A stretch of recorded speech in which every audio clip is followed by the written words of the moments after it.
से नीचे गिर जाता है, जैसे कि मानो उसे किसी ने धक्का दे दिया हो, और वो तनिषा के पैरों में गिरा हुआ था। मैंने कहा था ना रोहित, वहां कोई है, इस कोने में भी, उस कोने में भी, तुम्हारे पीछे भी, और यहाँ मेरे अंदर भी। अचानक से तनिषा का पूरा सिर 180 डिग्री तक घूम जाता है और उसका चेहरा पीछे और बाल आगे की ओर आ जाते हैं। ये देखकर रोहित की चीख निकल जाती है और उसकी आंखें बंद हो जाती है। उसकी चीख सुनकर उसके दोस्त और उसकी बड़ी दीदी हॉल में आ जाती है और वो देखते हैं कि रोहित बेहोश पड़ा हुआ है। वो रोहित को किसी तरह होश में लाने की कोशिश करते हैं और उसके बाद जब रोहित होश में आता है तो पूछता है, तुम्हारी दीदी की वो दोस्त कहाँ है? उसकी गर्दन टेढ़ी हो गई थी। रोहित की इस बात पर रेवती कहती है, मेरी दीदी की कौन सी दोस्त, यहाँ तो बस हम 3 ही हैं। रोहित कहता है, अरे नहीं, हम 3 कैसे?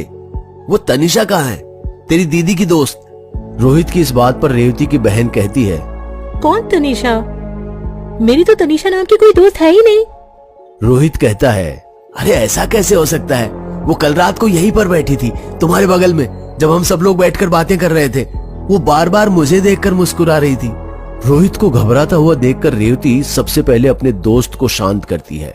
उसके बाद वो उससे कहती है, रोहित यकीन मानो, यहाँ हम तीनों के अलावा और कोई नहीं है। हम तो कल रात को ये सोचकर परेशान हो रहे थे कि आखिर हम दोनों से नजरें हटाकर आखिर तुम किसे देखकर मुस्कुरा रहे थे। मुझे लगा कि शायद तुम ट्रैवल करके थक गए हो, इसीलिए ऐसा कर रहे हो। इस बात पर रोहित कहता है, क्या तुम मुझे पागल समझ रही हो? मैं बता रहा हूँ ना कि कल हम तीनों के अलावा वो लड़की भी यहाँ थी जिसका नाम था तनिषा। वो रात को मेरे साथ बस में आई थी। शामोली के बस स्टैंड पर वो मेरे साथ उतरी भी थी और मुझे रुकने के लिए कहा था ताकि वो उन 2 आदमियों से बच सके। लेकिन जब मैं यहाँ आया तो वो तुम्हारे घर पर थी, पर अब वो कहाँ चली गई? रोहित की इस बात पर रेवती को गुस्सा आ जाता है और वो कहती है, बस रोहित, बहुत हुआ, अब तुम आराम करो, हम कल बात करेंगे। इतना कहकर वो दोनों कमरे के अंदर सोने चले।